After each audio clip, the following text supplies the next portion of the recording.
سب نوجوان ہیں. دین دو باتوں کا مجموعہ ہے، ایک عبادت اور ایک اخلاق. عبادت سے دین شروع ہوتا ہے اور اچھے اخلاق پر جا کر دین مکمل ہوتا ہے. دین کی ابتدا، فاؤنڈیشن، بنیاد وہ کلمہ، نماز، روزہ، حج، زکوٰۃ. اور دین کی انتہا، چھت، جہاں جا کے چھت پڑتی ہے وہ اچھے اخلاق ہیں. اچھے اخلاق سے دین مکمل ہوتا ہے. دین کی تکمیل عبادت سے نہیں، اخلاق سے ہے. اور دین کی ابتدا میں عبادت ہے. عبادت میں نماز سب سے اعلیٰ درجے کی چیز، جو اللہ تعالیٰ نے 50 نمازیں شروع میں فرض کی، پھر ان کو 5 کر کے گھٹایا اور عرش پر بلا کر 50 نمازیں عطا فرمائیں. دینی 5 تھیں، دی 50، صرف یہ بتانے کے لیے کہ دنیا میں تمہارے آنے کا مقصد نماز کے سوا اور کچھ نہیں. لیکن پھر باقی کاروبار زندگی میں بھی ہمارا امتحان تھا تو اللہ نے اس کو گھٹا کے 5 کر دی. جب 5 ہو گئیں، اللہ کے نبی ہر دفعہ آتے تھے اور کہتے تھے یا اللہ گھٹا دے. جب وہ 5 رہ گئیں تو اللہ تعالیٰ نے فرمایا میرے محبوب تیرے لیے 5، میرے لیے 50، کہ تیری امت کے ہر نمازی کو ہر نماز کے بدلے میں 10 نمازوں کا ثواب لکھوں گا. تو ہم پڑھنے کو 5 پڑھتے ہیں اور لکھے جانے میں وہ 50 ہیں. تو جتنا آپ، بہت بڑا مجمع ہے، مستورات بھی ہیں، آپ سب بھائیوں سے گزارش ہے کہ آج کے بعد توبہ تو ہم نے کی ہے، نماز نہ چھوٹ. اس کے سارے بھائی ارادہ کرتے ہیں. آپ پرائے دیس میں رہتے ہیں، یہاں مسجدوں کا ایسا ماحول نہیں ہے، اپنی آپ جاب پر ہیں، کام پر ہیں، جہاں بھی نماز کا وقت آ جائے نماز نہ چھوڑیں. اب اللہ نے اتنی فضا ضرور بنا دی ہے کہ جہاں بھی آپ ہیں آپ کو نماز کی اجازت دیتے ہیں. یہ لوگ آپ کے ساتھ انصاف کرتے ہیں، انہوں نے اپنے ملکوں میں انصاف کیا ہوا ہے، عدل قائم کیا ہوا ہے، ظلم نہیں ہے. آپ امن میں ہو، امن کے ملک میں ہو، انہوں نے آپ کو سارے حقوق دیے ہیں. آپ پر بھی حق ہے ان کا کہ آپ ان کے لیے ہدایت کی دعا کرو، ان کی خیر خواہی چاہو اور اپنا کام صحیح کرو. اور نماز کو نہ چھوڑو کسی حال میں بھی. مسجد قریب ہے تو مسجد کی دوڑ لگاؤ، مسجد دور ہے تو ایک مصلی اپنے دفتر میں رکھو، اپنے کام کی جگہ پہ رکھو اور نماز کے وقت میں نماز ادا کرو. اور اگر آپ اکیلے ہو تو اذان دو، تکبیر کہو، پھر نماز پڑھو. تو آس پاس جتنی فضا ہے وہ گواہ ہو جائے گی، اور آس پاس جتنے اہل ایمان جنات ہیں وہ نماز میں شریک ہو جاتے. 2 ہو تو جماعت کراؤ، چاہے تمہاری داڑھی نہیں ہے پھر بھی جماعت کرو، ایک کو آگے کرو ایک کو پیچھے کرو. 3 ہو جماعت کراؤ، با جماعت نماز کی فضا بناؤ. سفر میں جا رہے ہو گاڑیاں روک کے با جماعت نماز پڑھو. تو انشاءاللہ یہ پوری ایک مکمل دعوت ہے نماز کا پڑھنا. تو عبادات میں میرے بھائیوں بہنوں نماز کا ناغہ نہ ہو. مستورات سے کہتا ہوں پردے کا اہتمام کرو، اپنی بچیوں کو شروع سے پردے پر لگاؤ، پردہ ان کی فطرت میں شامل ہو، پردہ کرنے والی بنے. اپنے ان کے لباس میں پتلون نہ ہو، شلوار ہو. یہ با پرد با حیا لباس ہے. عورت کے لیے پتلون، مرد کے لیے پتلون با حیا لباس نہیں ہے تو عورت کے لیے کہاں سے ہوگا. تو اپنے بچوں کو، اپنی بچیوں کو اسلامی لباس کا عادی بناؤ. پیار سے، محبت سے. یہاں سختی تو چلتی نہیں، اور سختی کہیں بھی نہیں چلتی. ہر جگہ پیار محبت سے ہی کام چلتا ہے. اللہ نے بھی پیار سے ہی ہمیں سمجھایا ہے اور پیار سے ہی ہمیں اپنی طرف بلایا ہے. کہیں کہیں اس نے انجام بتانے کے لیے بتا دیا کہ جہنم بھی ہے، ورنہ اللہ کا عام انداز پورے قرآن میں یا ایھا الذین آمنوا، کتنی عزت کے ساتھ اللہ ہمیں بلاتا ہے، اے ایمان والو، اے ایمان والو. تو دوسری چیز جو، تو نماز کی نیت کر لی سارے بھائیوں. قرآن کے لیے ضرور وقت نکالیں، تلاوت کے لیے کچھ وقت نکالا جائے. نہیں پڑھا ہوا تو تھوڑا تھوڑا کر کے. اب تو ہر جگہ مساجد ہیں، علماء ہیں، قراء ہیں، قرآن تھوڑا تھوڑا پڑھنا شروع کریں. سال میں 2 دفعہ قرآن ختم کرنا قرآن کا حق بنتا ہے. اور دل کی زندگی کے لیے قرآن سب سے بڑی غذا ہے. دل کو غذا نہ ملے تو مر جاتا ہے. تو دل کو، روح کو قرآن کی غذا نہ ملے تو روح مر جاتی ہے. تو قرآن کی تلاوت کے لیے وقت نکالیں. اور دوسری چیز جو جس پر جا کر اسلام مکمل ہوتا ہے وہ اچھے اخلاق ہیں. اپنے اخلاق کو بلند کریں، اور سارے اخلاق کا خلاصہ 3 باتیں ہیں: تصل من قطعک وتعطی من حرمک وتعفو عن من ظلمک.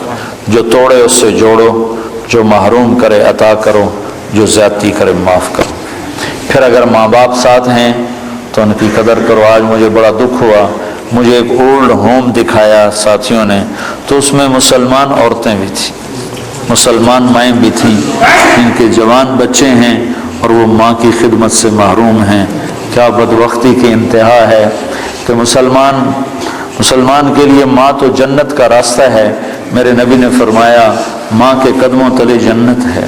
اور میرے نبی نے فرمایا کاش میری ماں زندہ ہوتی تو میں اپنی ماں کی ایسی خدمت کرتا کہ میں عشاء کی نماز کے مصلی پر ہوتا اور سورۃ فاتحہ شروع کر چکا ہوتا، اور ادھر سے میری ماں مجھے پکارتی بیٹا محمد، تو میں ماں کی خاطر نماز توڑ دیتا اور میں کہتا لبیک اماں جی، لبیک یا اماں جی لبیک، نماز میں دوبارہ پڑھ لوں گا، آپ مجھے ارشاد فرمائیں آپ کا کیا حکم ہے. جہاں نبی نے اتنا بڑا مقام بتایا ہو، آج دیکھ کر میرا بڑا دل کٹا کہ مسلمان مائیں بھی اولڈ ہوم میں پہنچے ہیں. تو اپنے ماں باپ اگر ساتھ ہیں تو ان کو اپنی جنت کا راستہ بناؤ، ان کی خدمت کر کے، ان کی دعا لے کے اپنے لیے جنت واجب کر لو. ماں باپ کی خدمت کرنے والوں کے لیے جنت واجب ہو جاتی، اور ان کے لیے جنت میں رکاوٹ صرف موت ہوتی ہے کہ موت نہیں آ رہی، وہ جنت میں نہیں جا رہے، ورنہ مرتے ہی سیدھے جنت میں جائیں. جو اپنے ماں باپ کی دعا لے لیتے ہیں، ماں باپ کو خوش کر لیتے ہیں. تو اپنے ماں باپ کا مقام سمجھو. اللہ کے نبی نے فرمایا جس نے ماں باپ کو ناراض کیا ان پہ اللہ کی لعنت، ان پہ فرشتوں کی لعنت، ان پہ زمین آسمان کی لعنت. نہ ان کی نماز قبول ہے، نہ روزہ قبول ہے، نہ صدقہ قبول ہے. تو بھائیو مہربانی کرو، میرا اللہ کہتا ہے لا تقل لهما اف ولا تنهرهما وقل لهما قولا كريما واخفض لهما جناح الذل من الرحمة وقل رب ارحمهما كما ربياني صغيرا. میرا رب کہتا ہے ماں باپ کے آگے سر جھکا دو، اپنے بازو بچھا دو اور ان کے غلام بن جاؤ. ان کے آگے اف نہ کرو، ان کے آگے آہ نہ کرو، ان کے آگے ہوں نہ کرو، ان کو میٹھے بول سے بلاؤ. تو تمہارا رب اس پر تمہارے لیے جنت الفردوس کے فیصلے فرمانے والا ہے. شادی ہو گئی ہے، ہونے والی ہے، اپنی بیویوں سے اچھا سلوک کرو. اچھے سلوک سے گھر آباد ہوتے ہیں، برے سلوک سے گھر آباد نہیں ہوتے. اللہ کا نبی کا فرمان ہے بہترین مسلمان وہ ہے جو بیوی سے اچھا سلوک کرتا ہو، اور میں سب سے اچھا سلوک کرتا ہوں اپنی بیوی کے ساتھ. اور اللہ کے نبی کا فرمان ہے جنت میں میرے گھر کے قریب اس کا گھر ہوگا جس کے اخلاق اچھے ہوں گے اور جس کا بیوی کے ساتھ اچھا سلوک ہوگا. پھر بیویوں کو سمجھایا اللہ کے نبی نے. ایک عورت نے آ کر عرض کی یا رسول اللہ میری شادی ہو رہی ہے، میرے خاوند کا میرے اوپر کیا حق ہے؟ تو آپ نے فرمایا تیرے خاوند کے جسم پر زخم پڑ جائیں، زخم، اور ان زخموں میں پیپ پڑ جائے، گندا پانی سفید پیپ پڑ جائے، اور تو زبان سے چاٹ کر اس کے زخم صاف کرے تو نے اس کا حق ادا نہیں کیا. زبان سے چاٹ کر اس کا زخم صاف کرے تو نے خاوند کا حق ادا نہیں کیا. مردوں کو کیا سمجھایا کہ بہترین مسلمان وہ ہے جو بیوی سے اچھا سلوک کرتا ہو، اور عورتوں کو کیا سمجھایا کہ خاوند کی اطاعت. آپ نے فرمایا اگر میری شریعت میں سجدہ جائز ہوتا، میری شریعت میں اللہ کے سوا کسی کو سجدہ نہیں، اگر سجدہ جائز ہوتا تو میں عورت سے کہتا اپنے خاوند کو سجدہ کرے، یعنی اس کی اطاعت کرے. اور مردوں کو سمجھایا کہ سب سے بہترین خرچ بیوی پر خرچ کرنا ہے، بچوں پر خرچ کرنا ہے، اور بہترین مسلمان وہ ہے جو بیوی کے ساتھ اچھا سلوک کرتا ہو. تو یہ اچھے اخلاق ہیں. آپس میں رہو، پیار محبت سے رہو، لڑائی نہ ہو، آپس میں جھگڑا نہ ہو، آپس میں بائیکاٹ نہ ہو، آپس میں آپ کسی سے لڑے ہوئے نہ ہو. کوئی مسلمان ایسا نہ ہو جس سے آپ کہو کہ میں اس سے نہیں بولتا، میری اس سے بات چیت بند ہے، ایسا ایک بھی نہ ہو. اگر کوئی ہے تو اٹھتے ہی توبہ کر کے اس سے معافی مانگ لو تو اللہ کے دربار میں آپ کا مقام بلند ہو جائے گا. جب دو مسلمان آپس میں لڑ پڑیں اور وہ صلح نہ کریں تو اللہ تعالیٰ ان کے اعمال مردود کر دیتا، نہ نماز قبول، نہ روزہ قبول، نہ حج قبول. تو اللہ تعالیٰ فرماتا ہے جب تک یہ صلح نہیں کرتے ان کا کوئی عمل قبول نہیں ہے. تو آپس میں پیار محبت سے رہو. آپ پرائے دیس میں ہو، نہ مذہب کے نام پہ لڑو، نہ رشتے ناطے کے نام پہ لڑو، نہ آپس کی سیاسی باتوں پر لڑو. پیار محبت کی فضا قائم رکھو. اللہ کو بہت پسند ہے ایک دوسرے کا خیال کرنا. ایک آدمی آئے گا قیامت کے دن تو اللہ تعالیٰ کے فرشتے کہیں گے یا اللہ اس کے کھاتے میں کوئی عمل کوئی نہیں، اس کے کھاتے میں کوئی عمل کوئی نہیں۔ تو اللہ تعالیٰ فرمائیں گے ہاں بھائی کوئی ہے تیرے کھاتے میں عمل یا خالی ہو؟ کہے گا یا اللہ ایک ہے اور کچھ نہیں، ایک ہے اور کچھ نہیں۔ اگر تو اسے سمجھے تو ایک ہے۔